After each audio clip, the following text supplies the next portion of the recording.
Assalamualaikum warahmatullahi wabarakatuh. Kami dari kelompok 1, perkenalkan nama saya Nalita Vega Citra. Saya Muhammad Rafahmi M.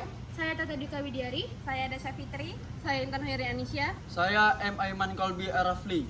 Dan pada video kali ini, kami dari kelompok 1 akan menjelaskan materi mengenai proses transmisi sistem audio dan video pada pengirim dan penerima televisi analog dan digital. Selamat menonton! Nah, Hear them haters talk, but there's nothing you can tell them. Just made a million, got another million on my schedule.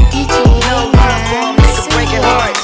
No keys, push to start. Yeah, you know what it is. Everything I do it big. Yeah, screaming that's nothing. When I pulled on the lot, that's nothing. Reppin' my town, when you see me, you know everything. Black and yellow, black and yellow, black and yellow, black and yellow. I put it down from the whip to my diamonds. I'm in black and yellow, black and yellow, black and yellow, black and yellow.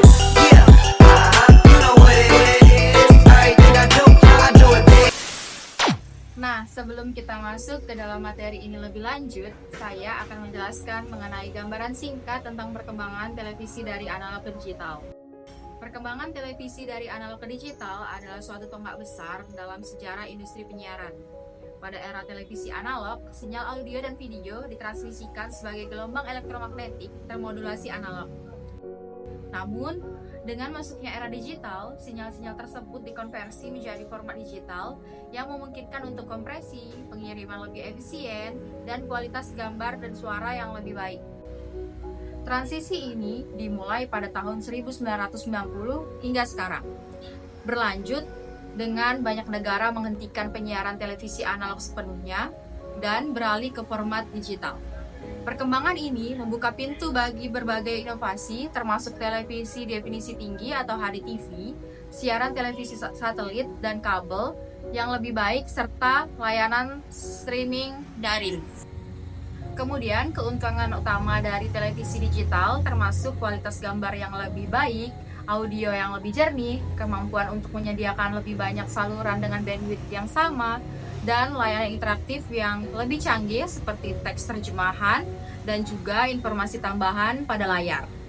Secara keseluruhan, peralihan dari televisi analog ke digital telah mengubah cara kita menyaksikan dan berinteraksi dengan konten televisi, membawa pengalaman hiburan di rumah ke tingkat yang lebih tinggi dan juga lebih mengasihkan.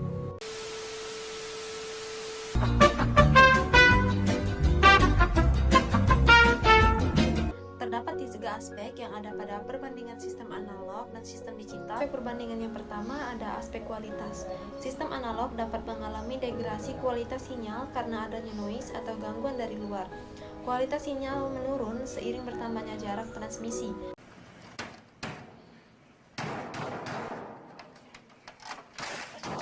Sistem digital tidak rentan terhadap noise atau gangguan dari luar. Kualitas sinyal tetap terjaga bahkan pada jarak transmisi yang jauh. Good job. Aspek perbandingan kedua yaitu aspek efisiensi. Sistem analog kurang lebih efisien dalam penggunaan bandwidth, membutuhkan lebih banyak daya untuk mengirimkan sinyal. Sinyal digital lebih efisiensi dalam penggunaan bandwidth, membutuhkan daya yang lebih rendah untuk mengirimkan sinyal. Terdapat aspek ketiga pada perbandingan yaitu aspek fleksibilitas. Sistem analog sulit untuk memodifikasi atau menambahkan fitur baru, komponen analog sulit diganti atau diperbarui. Sistem digital mudah untuk memodifikasi atau menambahkan fitur baru dengan mengubah perangkat lunak, komponen digital dan mudah diganti atau diperbarui. Perbedaan mendasar antara televisi analog dan televisi digital. Kita akan mulai dengan format sinyal. Untuk televisi analog, sinyal audio dan video ditransmisikan dalam bentuk analog. Ini berarti intensitas cahaya untuk video dan gelombang, suara untuk audio direpresentasikan sebagai sinyal kontinu. Dalam sistem ini, sinyal dipancarkan dalam bentuk gelombang yang dapat terus berubah, merepresentasikan data secara langsung dan terus-menerus. Berbeda dengan televisi digital, di mana sinyal audio dan video dikonversi menjadi format digital sebelum ditransmisikan dalam sistem digital. Sinyal direpresentasikan dalam bentuk data biner, yaitu angka 0 dan 1. Ini membuat transmisi lebih efisien dan lebih tahan terhadap gangguan. karena sinyal digital lebih mudah diperbaiki dan diproses.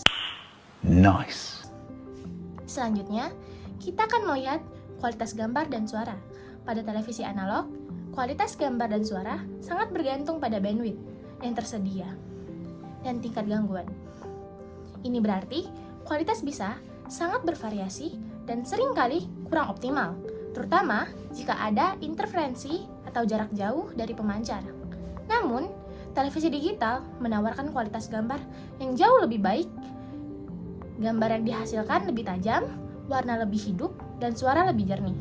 Ini karena sinyal digital dapat membawa lebih banyak informasi dan lebih tahan terhadap gangguan, memungkinkan pengalaman menonton yang lebih kaya dan lebih nyaman.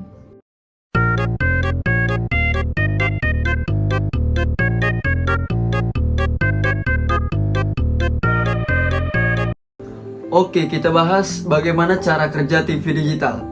Selain bisa menerima sinyal analog yang ditransmisikan melalui sinyal radio, TV digital juga mampu menerima sinyal dalam format bit. Seluruh data dalam sinyal TV digital berupa warna, gambar, dan juga suara dibawa secara sekaligus. Data yang dibawa sinyal digital tidak langsung melalui proses modulasi, tetapi akan diterjemahkan dalam bentuk kode biner, contohnya 0 dan 1. Berlanjut ke tahap transmisi. Dan juga kelebihan tersebut membuat kualitas siaran TV digital tidak dipengaruhi oleh jarak pemancar seperti halnya TV analog. Jika sinyal digital yang diterima TV memenuhi standar toleransi, maka TV akan menampilkan siaran yang gambar dan suaranya jernih. Ada juga teman-teman cara cek spesifikasi TV digital. Selain mempelajari cara kerja TV digital yang canggih, Anda juga harus memahami beberapa hal untuk memastikan apakah TV mendukung penerimaan sinyal digital atau tidak. Untuk yang pertama, membeli TV yang diproduksi pada tahun 2021, yaitu program dari Analog Switch Off atau ESO yang diperkenalkan pemerintah sejak tahun 2021 dan disikapi secara proaktif oleh produsen TV. Hal tersebut dibuktikan melalui keberadaan produksi TV digital yang mulai diproduksi dan dipasarkan secara pasif pada tahun tersebut. Jadi, TV keluaran tahun 2021 ke atas pasti merupakan TV digital. Dan yang kedua, caranya yaitu memperhatikan stiker yang tertera pada permukaan TV.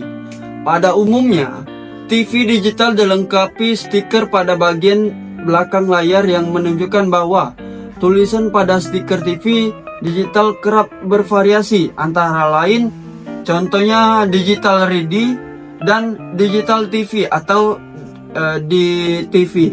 Dan yang ketiga, memastikan melalui pengecekan siaran televisi. Menu TV digital biasanya terdiri dari sistem pengaturan yang lebih kompleks dibandingkan TV analog, teman-teman.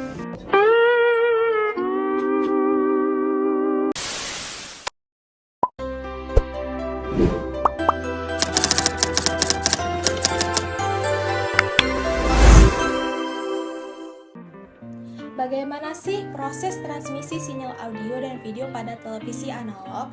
Nah, proses transmisi sinyal audio dan video pada televisi analog itu ada beberapa langkah penting.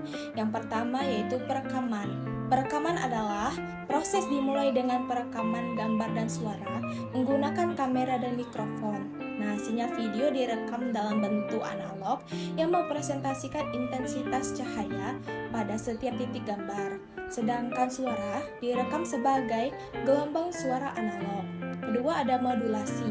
Modulasi adalah sinyal video dan audio kemudian dimodulasi pada frekuensi radio untuk dipancarkan. Proses modulasi menggabungkan sinyal-sinyal ini dengan gelombang pembawa yang berfrekuensi jauh lebih tinggi, yang kemudian dapat ditransmisikan melalui antena.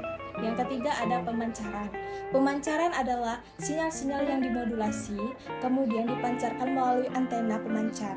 Gelombang elektromagnetik ini kemudian merambat ke udara dan diterima oleh antena penerima di rumah pengguna. Yang keempat ada penerimaan dan demodulasi. Di penerima televisi, antena menerima sinyal-sinyal yang dipancarkan. Sinyal-sinyal ini kemudian dimasukkan ke dalam televisi, di mana mereka dimodulasi kembali menjadi sinyal audio dan video yang dapat diterima. Yang kelima ada konversi dan penyajian. Sinyal audio dan video yang demodulasi kemudian dikonversi menjadi gambar dan suara yang dapat ditampilkan di layar televisi.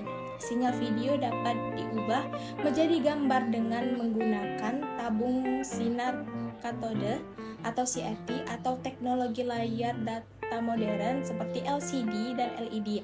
Sedangkan suara diubah menjadi gelombang suara yang dikeluarkan oleh speaker. Nah, ini adalah diagram blok sederhana tentang bagaimana sinyal audio dan video dikirim melalui gelombang radio. Nah, bisa dilihat bahwa di dalam blok ini terdapat ada sinyal audio, sinyal video, gelombang radio, dan penerima televisi. Nah, sinyal audio itu merupakan gelombang suara analog diproses oleh sebuah modulator khusus untuk menggabungkannya dengan gelombang pembawa radio frekuensi. Yang kedua itu ada sinyal video. Sinyal video yang merupakan representasi analog dari intensitas cahaya di setiap titik gambar. Juga diproses modulator serupa. Modulator ini menggabungkan sinyal video dengan gelombang pembawa radio frekuensi. Nah, yang ketiga itu ada gelombang radio. Gelombang radio itu adalah setelah dimodulasi, sinyal audio dan video yang tergabung dengan gelombang pembawa radio frekuensi dikirim melalui udara sebagai pembawa radio. Ini dilakukan melalui antena pemancar. Dan yang terakhir ada penerima televisi. Nah, di dalam penerima televisi ini, gelombang radio ini diterima oleh antena penerima, kemudian dimasukkan ke dalam televisi, di mana sinyal-sinyal ini didemodulasi kembali menjadi sinyal audio dan video yang dapat ditampilkan di layar televisi.